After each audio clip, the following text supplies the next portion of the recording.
This will be the #1 Dynasty Fantasy Football contending strategy video that you will need. In this video, we're going to cover everything from rules to follow when you're entering a startup trying to build a contender to, how to handle each position, where the value lines up. Also, we're going to tackle a mock draft where we both build contending rosters. And then at the end of the video, we'll show you guys some actual real money contenders that we've built this offseason. So this one should be very fun, should be a lot of value packed into it. And of course, we will have you covered tomorrow with a rebuilding version of this video where we talk about the #1 rebuilding strategy, a video that was very popular last year that I'm sure you guys would like an update to. So before we get into it, Danny, how you doing?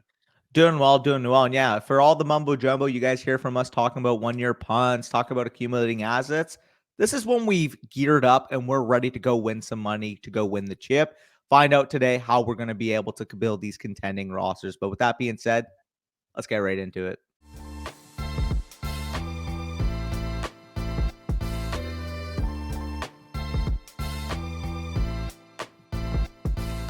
All right, so like I said before the intro, this video will be kind of like 4 segments. The first one will be like 3 macro principles to keep in mind when you're entering a startup trying to build a contender. The second will be how to handle each position. The third will be us doing a mock draft, kind of showcasing value pockets and players and values that we like on the board for contenders. And then the fourth one will be us breaking down our own recent contending rosters that we've built. So, like I said, the first segment, 3 macro principles to keep in mind when you are building a contender. Rule #1 is never go into a startup automatically assuming that you're going to be a contender. And this is kind of counterproductive because we're talking about how to build a contender in this video. But first, you want to determine what is the micro market of your league. Are these guys likely to build all contending rosters? Then obviously tomorrow's video will be more relevant to you where you build a rebuilding team or a 1-year punt team. Or is this a league maybe of our audience or some other channel's audience where people are sharp dynasty players? They know how to build, value accumulation type of rosters. Collecting value probably should be your default strategy if you don't know anything about your league market, but only once you determine whether contending will be viable or not, should you actually make that switch. You may have an idea of how the league might behave, but we won't know for sure until we're a couple rounds deep into the startup. So rule #1 basically is stay fluid. Just because we're talking about contending strategy in this video doesn't mean that we want to enter a draft with the first pick and knowing that we're going to build a contender. We want to see how the board plays out, see how everybody is evaluating players, see how everybody is drafting, and then only at that point do we determine, are we going rebuild or are we going contending?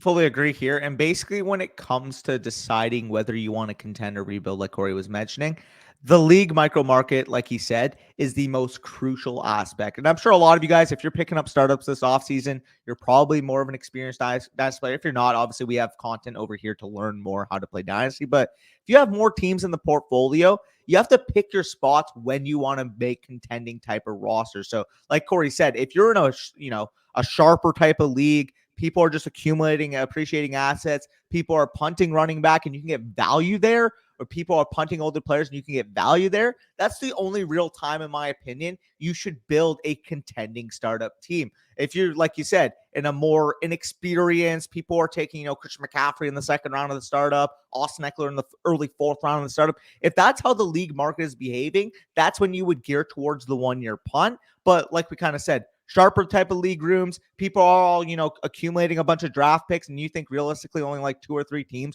are really, truly trying to contend. Those are the type of teams you should be looking to build into contenders. Yeah, I would say a good rule of thumb is that if you're playing with your redraft buddies, it's probably smarter to go 1-year productive struggle, punt, rebuild, whatever, collect assets, collect picks. But if you're playing with more sharper players, it might be advantageous to build a contender right out of the startup. So rule #2, while you're building a contender out of the startup, we do not want to sell our future rookie picks. I know it's tempting, right? When you're in the 3rd round or the 4th round and Devontae Adams is on the board or whatever contending piece that you want to go after, it's so tempting to just sell your 2024 first, your 2024 second, maybe your 2025 picks as well, and just all in. I'm trying to win right away. I don't care where my picks are. They're going to be mid to late or the 112 when you're making that trade. But those picks are going to have the least amount of value during the startup draft. If you want to move your first to acquire veteran talents to help you win, you should do it after the startup, not during the startup. Maybe close to the season, because we're only in the month of May right now. You don't necessarily need to fill out your starting roster right away. Let's say you missed out on a player during the draft, somebody that you really wanted. Maybe it was Devontae Adams. Maybe it was, Christian McCaffrey, somebody like that.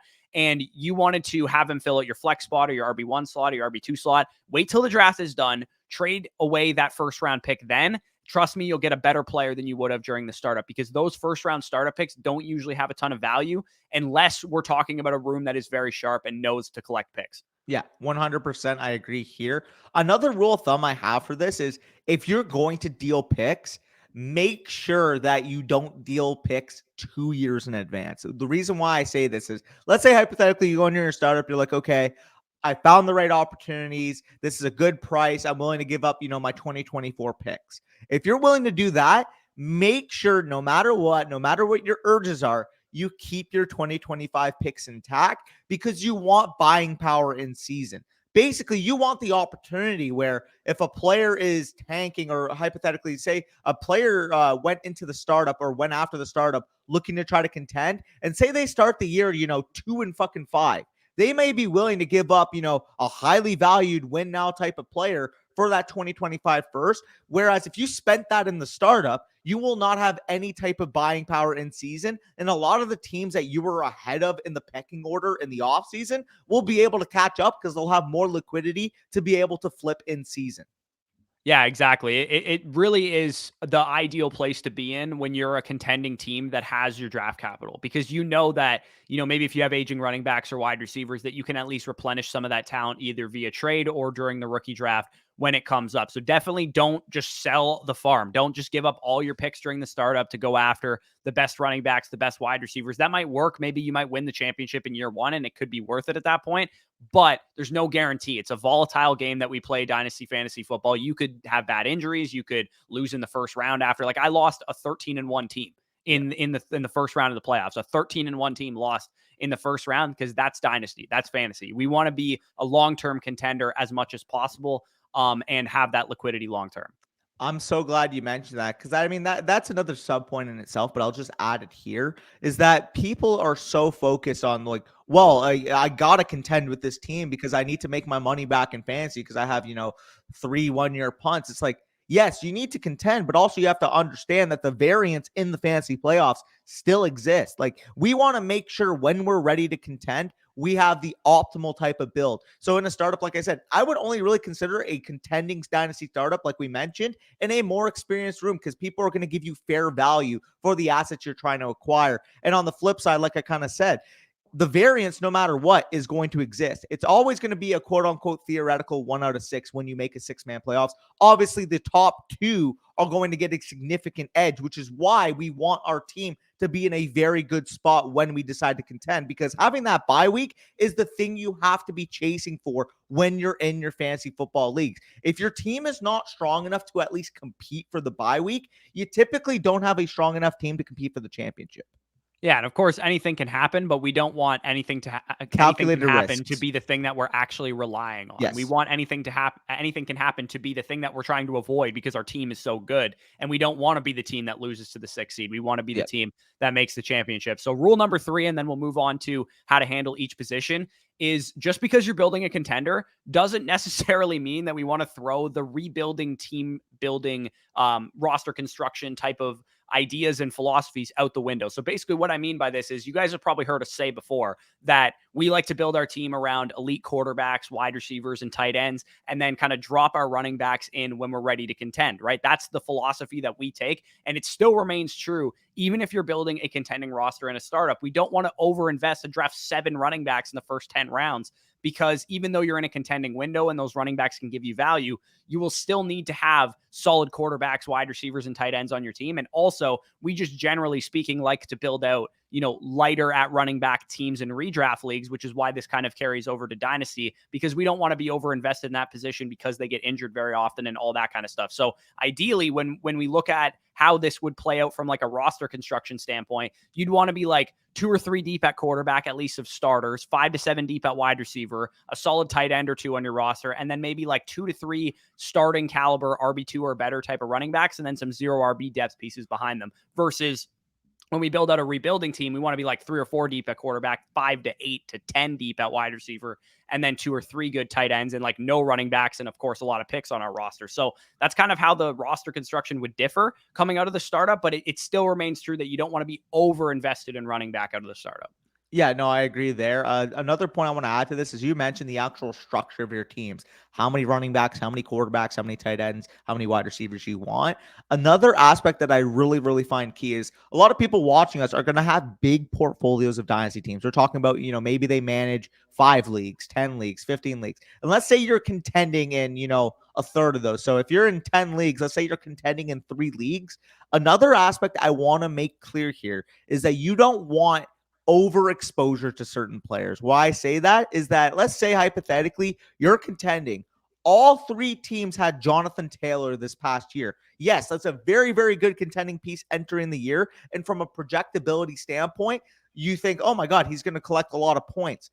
I would wary on the side of being cautious there. The reason being is if you can get the same type of value player, but differentiate the exact player in that position, you hold a lot less risk on your team. Because, like we saw last year, if you had Jonathan Taylor on all of your contending teams and then he goes down and then he's not the same Jonathan Taylor the rest of the year and the Colts are a mess of an offense, then that just completely ruined your contending year. And as we know, your timeline next to contender is finite. When you're a rebuilder, you have so many years to be able to collect picks, collect young assets, really, really shape it into a true contender. But when you're a contender, you probably have at most, 2 to 3 years of a true contending window. So if you have overexposure to one player, that can ruin a third of your entire contending window. Yeah, exactly. And those were kind of like the micro principles. Those are things that we want to keep in mind. We want to take into account specific to kind of like positions and how to handle each position. We kind of brushed over it already, but with the quarterback position, I'll let you kind of take it away. How do we want to handle quarterbacks as a contender versus maybe as a rebuilder, or are the philosophies basically the same either way? I think the philosophies personally are pretty much the same because ultimately this is the position you want to be invested into. You want your highest price assets to be at the quarterback position. They are typically your biggest needle moving players in superflex leagues. These are the young studs we want to build all of our teams around. So if you have a contender and it has, like Derek Carr, Kirk Cousins, and fucking like Mac Jones as the quarterbacks, I don't think you hold enough advantage at the quarterback position to truly contend unless you are completely special everywhere else. It gives you a nice threshold to be able to work with. If you have, let's say, for example, you guys will see a team later in the video that I have with Lamar Jackson and Jalen Hurts. If those guys are fully healthy, I can bank on them in a 4-point passing touchdown league, giving me about 45 to 50 fantasy points per week. For a threshold, if your quarterbacks are giving you upwards of 20 plus fantasy points per week, that holds a significant edge. Because as we see, once you get into the quarterback 13 to 15 range, these guys are averaging, 15, 16 fantasy points per week. So if you have a player that is quite literally giving you a 9-point over replacement advantage, that is significant. And again, this is a super flex frame of mind. Obviously, in a 1 quarterback league, this changes, but in a super flex frame of mind, the elite players at this position, like I already mentioned, give you a significant production advantage, but they also hold a high liquidity over any other player archetype in Dynasty when it comes to the apex, when it comes to the highs of the highs, the ceilings of the ceilings at the quarterback position. These guys are nearly untouchable. And as we know, young elite quarterbacks do not grow on trees, and acquiring them could cost an arm and a leg. So our advice is when you're in the first 2 rounds of your startups, you need to come away with at least one of these elite quarterbacks, and possibly, as you'll see later, if the opportunity presents itself, potentially getting 2 of these guys added to your team because of the advantage it holds at that position. Yeah, and the other thing, back to your point about how short contending windows are, if you have Jalen Hurts and Lamar Jackson, who are both young quarterbacks, and you have to rebuild, you don't necessarily have to get rid of those guys. Whereas if your team was built around Jonathan Taylor and Breece Hall and a bunch of running backs, then you might have to get rid of those guys if your rebuilding window is going to be 2 years from now or something like that. So yeah, quarterbacks definitely build around them in rebuilds, build around them in contending windows. 1-year punts doesn't matter; they're still extremely important. Running backs, definitely a different story. We talked about not over investing in running backs, but for me, when I'm building a contender, I do want an anchor, or at least one running back in like the top 10 of Dynasty running back rankings, so that I can fill out my running back core accordingly, and I can build out like a hero RB or maybe a double hero RB if I get lucky, and some value slides to me. And Not over investing at running back is important. We don't need like 7 running backs that are all ranked in the top 20 of dynasty running back rankings, but you get one guy like a Bijan Robinson, and then you fill it out with a Kenneth Walker because he slides to you at value. And then you don't take a running back for like 8 rounds and you draft a bunch of Madison and, Dylan and, guys like the Algier, Roshan Johnson types, and you fill out your core with that. That's typically how I like to handle the running back position, with handcuffs, with rookies, and with ambiguous backfields as my depth, and then 1 or 2 anchor running backs. Yep. No, I definitely agree there. Being over invested in the running back position holds you to a lot of risk. So yeah, exactly. And wide receivers, I mean, you guys know our thoughts on this. Ideally, we want to find wide receivers that are both young and can produce. Those guys are typically very expensive in Dynasty. Your Jeffersons, Chase, Lamb, Brown, Garrett Wilson, all those guys are young and project to be top 12 redraft wide receivers this year. But this is the one position that if I'm going to take a contending piece only, like he's only going to help me in a contending window, I probably do it at wide receiver versus the other positions because, Tyreek Hill, Stephon Diggs, Devontae Adams, Cooper Kupp, those type of dudes can give you great value. And even later down the board, Calvin Ridley, Chris Godwin, Deebo Samuel, whatever. And then even later down the board, you can get good value on Mike Williams, DeAndre Hopkins, Mike Evans, Keenan Allen, Tyler Lockett. And of course, we'll cover that once we get to the actual mock draft. But if you're going to go, shorter window players, I would rather do it with wide receiver than I would at running back, because 28-year-old wide receiver might still play 3 years. 28-year-old running back is probably giving you 1 year and that's it. And then finally, we'll get into the tight ends and then we'll get into this mock draft. Yep, 100%. In terms of the tight end position, this is a philosophy, we've slightly differed on in the past, but I feel like as a general consensus, we can agree that we're either fine paying up for the elites of the elite position, the guys that you're counting on a week-to-week basis to give you elite production. We're talking about, the Pittses, the Andrews, the elite difference-moving players. You're either investing up top in those guys, or you're completely playing the position by opportunity cost. And the reason is, at tight end, there's a vast difference between the elites up top in terms of fantasy points per game versus the entire rest of the field. And you guys can see last year, in terms of points per game, obviously Travis Kelce head and shoulders above the rest of the field, giving you 18.6 PPR points per game versus the rest of the field. Like George Kittle is the next closest guy, 13.4, and had that very, very good end to the year. But we do see, once you get to tight end 10, Tyler Higbee falls off the cliff. You're looking at guys that are averaging sub 10 PPR points per game. So if you can get a tight end that has legitimate 15 plus PPR points per game upside, it holds an extreme advantage, because like we see here, the depth simply does not exist at the tight end position. Yeah, absolutely. I usually punt tight end because the other tight ends go so high, and I would rather take stabs on a David Njoku, Freiermuth, Greg Dulcich type option, and maybe even multiple of those guys. That's typically what my philosophy is when I'm building out contenders, just because, Andrews, Kelce, these guys go so high in startups that I would rather invest in other positions at that point in time if I'm building out an anchor running back or a bunch of wide receivers or stud quarterbacks. But for me, I'm okay kind of being weak at that position. I find you can also trade for tight ends a lot easier than other positions as well. If you had your 2024 first and you were just holding on to it and you could just sell it straight up midseason for Hawkinson or for Andrews or something like that, you could probably get that done at some point. So for me, tight end is the position that I'm okay kind of being light at, especially if it's a non-tight end premium type of format. So we're going to get in now to a mock so we can showcase what it looks like when we build out a startup in a startup draft. Danny's going to be picking from like the top of the board, like first, second overall pick. I'm going to be picking from the end of the board, so you guys get an idea of the player values and some of the player pockets depending on where you might be picking in your upcoming startup. So we're going to get into that right now. All right, so we are in a draft now. Like I said, Danny's going to be picking from the 1-1, so he's obviously going to get that elite quarterback advantage. I'm going to be picking from the 1-9, so I might, miss out on some quarterback talent. So we'll see kind of how the two strategies differ, but we are going to be trying to outline, where we're looking at each position, the pockets that fall to us, and we're going to go 8 rounds with this thing. We're not going to go for like a full startup, but we are going to go enough that you guys can kind of see our strategy. And of course,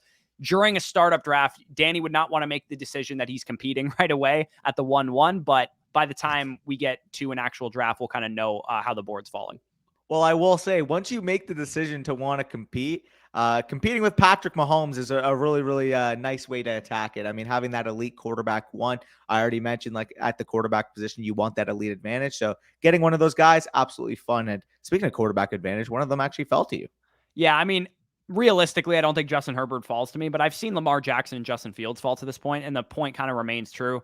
again, like we talked about in the quarterback section, we want to leave our first 2 rounds with at least one stud quarterback. And I'm definitely getting one here with Justin Herbert, who obviously would qualify there. Hopefully another one falls back to me. I'd love to be able to get, and I do get Deshaun Watson to fall back to me. So for me, it would be between Deshaun Watson, Anthony Richardson, Kyler Murray. Like looking at the other positions, I can't take these running backs this high. Like if this was the actual draft and this is how the board was kind of shaking out, this would be considered, in my opinion, one of those drafts that like redraft players are in, because I see McCaffrey go with the 2-1, which I just think is way too high and that kind of thing. So I've made the determination here that I'm going to grab another elite quarterback, and hopefully some more contending pieces can fall back to me in the 3rd round.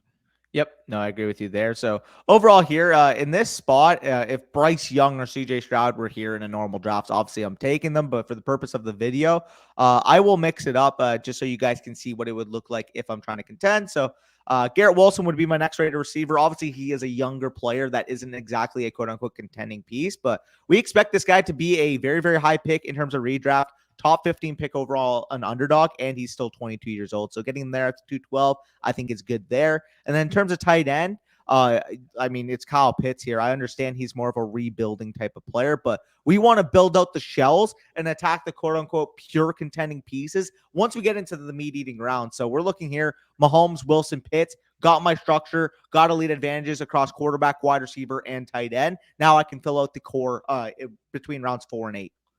Yeah, I mean, like I said, this type of startup draft, the way that the board is shaking out, obviously we're just letting the computer auto draft here.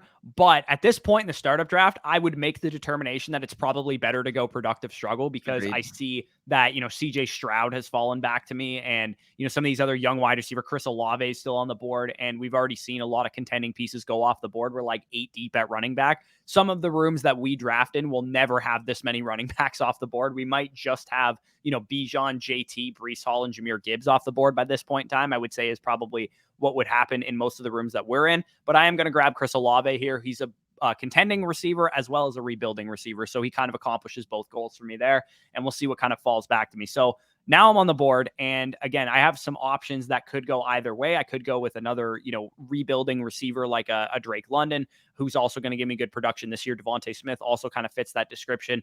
Running back wise, I kind of miss out on the anchors. Like if Jacobs had fallen back to me or ETN had fallen back to me, I might have considered him with those picks.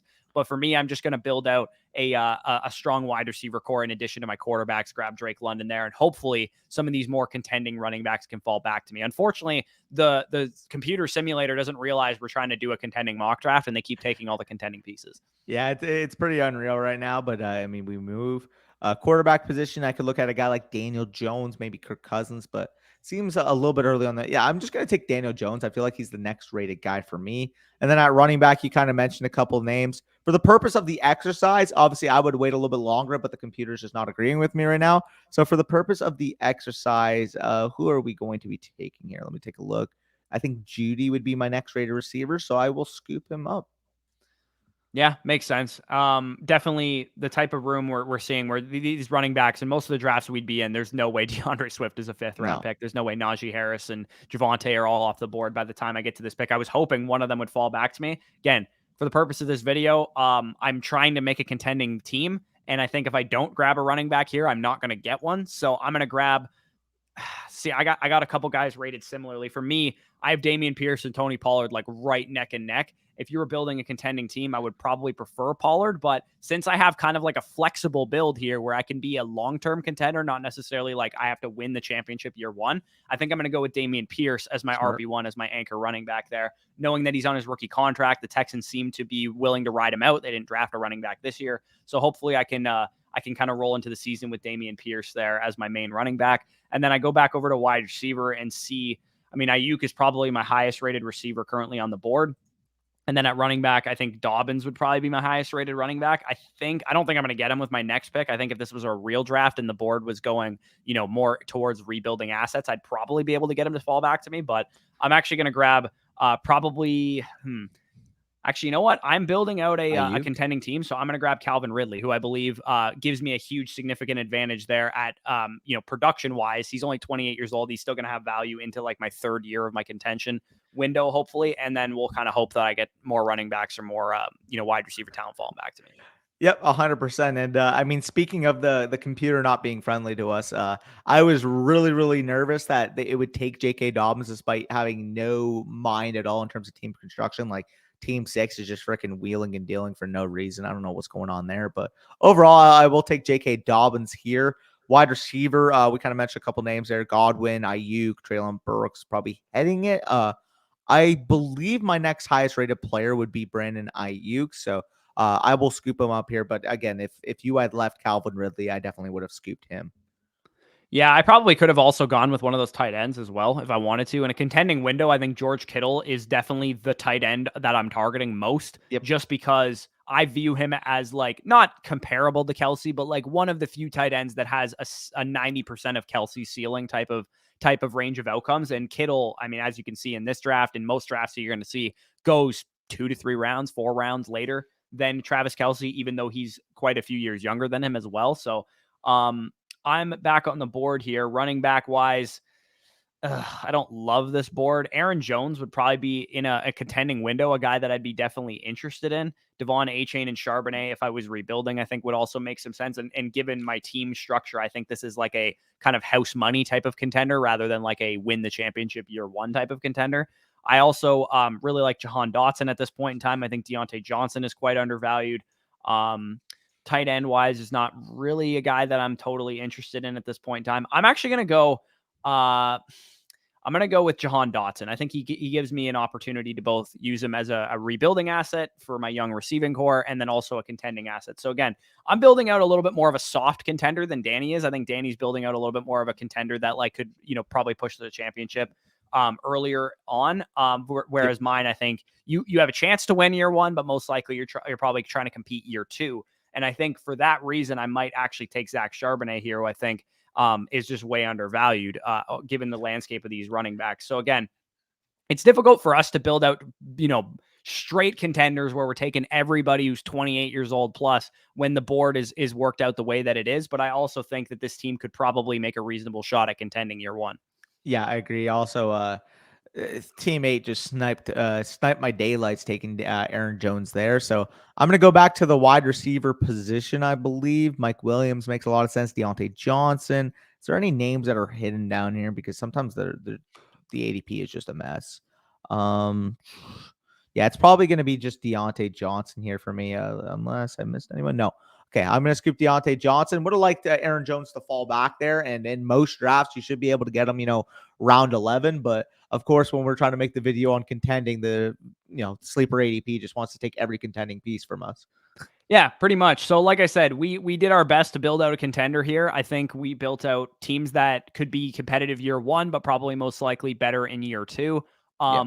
But yeah, I think this kind of gives you guys an idea of the philosophy, the players that we're targeting, the tiers that we're looking for. I get myself two quarterbacks that are, anchor guys that will be great for my team long term, not sacrifice a ton of year one value because they're both going to be great and they're both young. And same goes for those wide receivers. Olave and London, while for example, I could have taken Cooper Kupp at 3.9 or Stephon Diggs or something like that with one of my picks. I think Olave gives you the best of both worlds. He gives you a contending piece and a guy that you can build around. Same goes for Pierce, Ridley, Dotson, and Charbonnet if you want to kind of recap your team. And then we'll talk about some teams that we've actually drafted in real leagues. Yeah, 100%. In terms of my team here, I built up obviously my big core there of Mahomes, Wilson, and Pitts, and then added some potential contending pieces. Daniel Jones is going to be a top 15 level quarterback in terms of redraft rankings. Jerry Jeudy, Brandon Ayuk, Deontay Johnson, all going to give me nice upside at the wide receiver position while maintaining some youth there. And then J.K. Dobbins, my anchor running back, a lot more volatile than I would have liked, but given the room, given how people were drafting running back high,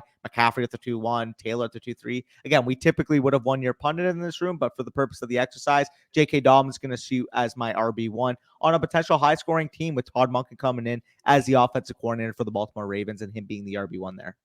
Yep, definitely. So let's get into some of the teams that we've drafted, and the boards will make a little bit more sense why we went contender in most of these rooms as well. All right, so you guys can see a team that I drafted that's more of the win now contender type of team. Again, it's a similar theme to the one that I just drafted in the mock draft, where I'm not necessarily going to be the best team year one, but I'm probably a top 3 to 4 team. And long term, I still have some flexibility to be able to add plays, in places. And full disclosure, this is a Devy league, so I have like guys like Amika Egbuka and Malik Neighbors in the hopper and stuff. But for the purposes of this exercise, just pretend this is a regular dynasty league. And you can see the direction I went with Lawrence and Prescott. Again, similar direction to what I did in the mock, where I get myself 2 lockdown quarterbacks, get myself Chris Olave there. Saquon Barkley went well before the 4-7 in the mock that we did. But you can see because this room is a little bit more experienced, we fade running backs. Only, Christian McCaffrey was off the board at the 3-9 versus the 2-1, like the draft that we just did. I'm able to build out a double hero RB with Saquon and Kenneth Walker, Olave, DJ Moore, Godwin, Christian Kirk. Like I said, Amika Ibuka and Malik Neighbors in the hopper in the Devy portion of this draft. And then I get, a worse quarterback than I would have liked with Sam Howell as my quarterback 3. I probably would be on the hunt potentially for a better quarterback 3 if I lost one of these guys to injury. But given that I have these 2 studs at the top that are never going to lead my lineup, then I'm okay kind of having like a shittier quarterback 3 at this point in time.